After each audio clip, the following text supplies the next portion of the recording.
فوراً یمن کے گورنر کے پاس قاصد بھیجا. دونوں شہزادوں کے سائز لیے گئے اور ان کا سائز دے کر قاصد بھیج کے یمن کے گورنر سے کہا عمر بھی تب تک یمن سے آنے والا کھلا نہیں پہنے گا جب تک یہ دونوں شہزادے نہیں پہن لیتے. جب وہ وہاں ان کے سائز کے کھلے بن کے آئے پھر انہوں نے زیب تن کیے شہزادوں نے.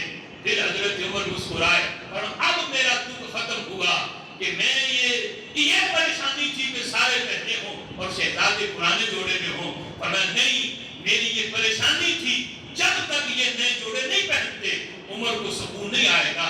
اگرچہ میرے بیٹے نے پہنا ہے پھر بھی مجھے اتنی خوشی نہیں ہے جتنی خوشی ان کے نئے جوڑے پہننے کی ہے.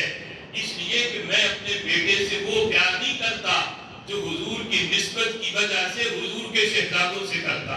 سبحان اللہ. اور باقاعدہ حضرت عمر رضی اللہ تعالیٰ نے ایک موقع پہ اس حقیقت کو بیان بھی کیا.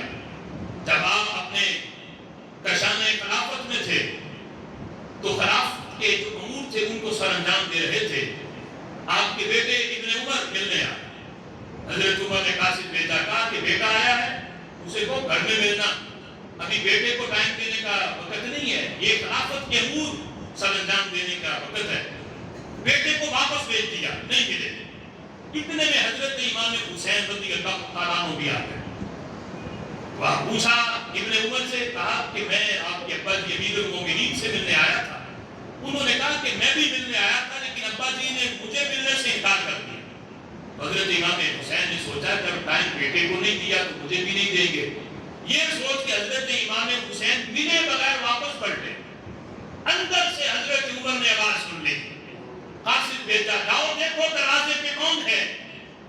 حضرت امام حسین جا چکے تھے. بتایا گیا شہزادے حسین آئے تھے لیکن جب آپ نے بیٹے کو ٹائم نہ دیا یہ سوچ کے وہ بھی واپس چلے گئے.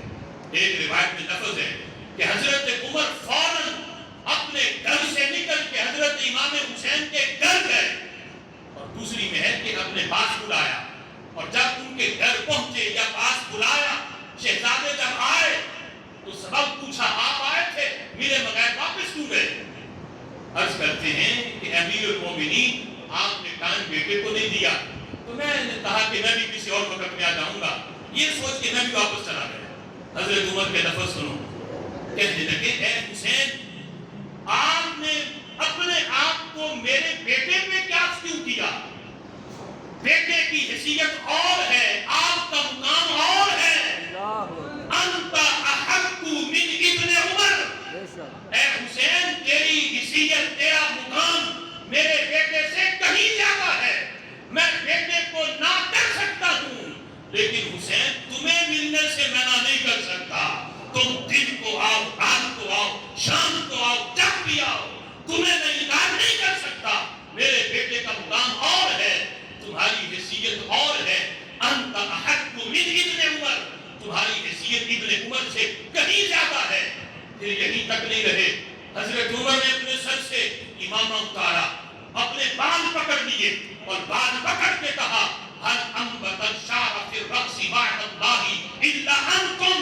اے حسین سنو، یہ میرے سر پہ جو بال ہیں ان بالوں کو اللہ کے بعد آپ نے اگایا ہے، یا رب نے اگایا ہے یا آپ نے اگایا ہے.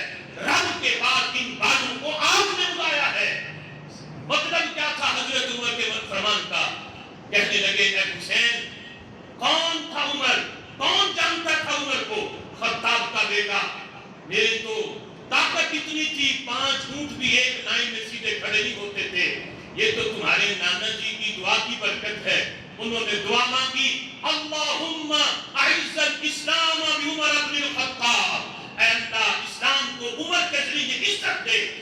تمہارے نانا جی نے اگر مجھے رب سے مانگا نہ ہوتا اور میں اسلام میں آیا نہ ہوتا تو مجھے ایسے ایسے کام کرنے پڑتے، مجھے ٹوکریاں اٹھانی پڑتی، وزن اٹھا کے عمر کے سر کے سارے بال اتر جاتے. اے حسین آج یہ بال سلامت ہیں تو یہ تمہارے گھر کا فیض ہے، یہ تمہارے گھرانے کا فیض ہے، یہ تمہارے نانا جی کا فیض ہے کہ میرے سر کے بال سلامت ہیں. اور دوسرا مطلب یہ تھا حضرت عمر نے بالوں سے خلافت مراد لی. کہنے لگے یہ خلافت کا تاج مجھے اپنے باپ سے تو نہیں ملا، مجھے اپنے باپ کا تاج سے نہیں ملا، اے حسین یہ تمہارے گھر کا فیض ہے، یہ خلافت بھی ملی تو تمہارے گھر سے ملی ہے، اس لیے میں اپنے بیٹے کو منع کر سکتا ہوں لیکن حسین تمہیں منع نہیں کر سکتا، اس لیے کہ انت احق من ابن عمر، عمر ابن عمر سے تمہارا حق کہیں زیادہ ہے، اور عمر کو جو کچھ ملا ہے میں نہیں کہتا یہ وراثتی ہے، میں نہیں کہتا یہ خاندان سے ملا ہے، میں نہیں کہتا یہ مجھے اپنے باپ سے ملا ہے، عمر کہتا ہے میں جو کچھ بھی ہوں اے حسین یہ تمہارے نانا جی کا صدقہ ہے، تو کیا اتنا بھی تیرا حق نہیں کہ تو مجھے ملنے آئے اور میں انکار کر دوں؟ فرمایا بیٹا آئے میں 100 بار منع کر سکتا ہوں لیکن حسین آپ ملنے آؤ تو عمر کا یہ حق نہیں کہ وہ ایک بار بھی تمہیں منع کرے، اس لیے کہ میرے بیٹے کی حیثیت اور ہے، اے حسین تمہارا مقام اور ہے۔ اور ایک موقع پر جب آپ نے مار مانگا تو اپنے بیٹے کو کم دیا، حضرت امام حسن و حسین کو ڈبل دیا، بیٹے نے اعتراض کیا، کہا کہ میں غزوات میں شرکت میری زیادہ ہے، مجھے زیادہ ملنا چاہیے، آپ نے مجھے کم دیا، شہزادوں کو ڈبل دیا، سبب کیا ہے؟ حضرت عمر جلال میں آ گئے۔ اب دیکھو یہ حضرت عمر کا فرمان جو ہمارا دعویٰ ہے کہ اہل بیت اطہار سے بھی محبت ان کی ذاتوں کی وجہ سے نہیں، اصحاب سے بھی محبت ان کی ذاتوں کی وجہ سے نہیں، جس سے بھی پیار کرنا ہے حضور کی نسبت کی وجہ سے کرنا ہے۔ حضرت عمر نے جلال میں آ کے کہا اے ابن عمر آج تو یہ تم نے اعتراض کر دیا، آج کے بعد دوبارہ یہ غلطی نہ کرنا، یہ نہ کہنا کہ ان کو ڈبل کیوں دیا۔ فرمایا ہاں اگر ان جتنا مال تم بھی لینا چاہتے ہو جتنا مال میں نے ان کو دیا تو تمہیں کیا کرنا پڑے گا؟ فَقْتِ أَبًا كَأَبِيهِمَا وَجَدٍ كَجَدِّهِمَا وَعَمٍّ كَعَمِّهِمَا وَعَمَّةٍ كَعَمَّتِهِمَا۔ فرمایا پھر ان جیسا باپ لاؤ، ان جیسی ماں لاؤ، ان کے نانا جیسا نانا لاؤ، ان کی نانی جیسی نانی لاؤ، ان کے ماموں جیسے ماموں لاؤ، اور ان کے چچاؤں جیسے چچا لاؤ۔ ان کے بابا حضرت مولا علی ہیں، والدہ سیدہ کائنات فاطمہ الزہرا ہیں، نانا امام الانبیاء، نانی حضرت خدیجہ الکبریٰ، چچا حضرت جعفر طیار، ان کی خالائیں رسول اللہ کی صاحبزادیاں، ان کے ماموں رسول اللہ کے صاحبزادے۔ فرمایا سنو ان میں سے تمہیں ایک بھی نسبت نہیں ملی، ان کو یہ ساری نسبتیں حاصل ہیں، میں ان سے پیار تم سے زیادہ اس لیے کرتا ہوں کہ اللہ نے انہیں یہ ساری نسبتیں عطا فرماتی ہیں۔ اب یہ حضرت عمر رضی اللہ تعالیٰ عنہ کا انداز یہ بتاتا ہے کہ اہل بیت اطہار سے محبت اتنی ہے کائنات میں ایسی محبت کی کوئی مثال پیش نہیں کر سکتا۔ آج تو اپنی اولاد سے بڑھ کے سکے بھائی کی اولاد بھی اتنی پیاری نہیں ہوتی، لیکن یہاں کوئی اس جیسی مثال کو پیش کرے کہ بیٹے سے وہ پیار نہیں جو رسول اللہ کی نسبت کی وجہ سے شہزادوں سے پیار ہے۔ اللہ تعالیٰ جو کچھ سنا اس کو سمجھنے کی توفیق عطا فرمائے۔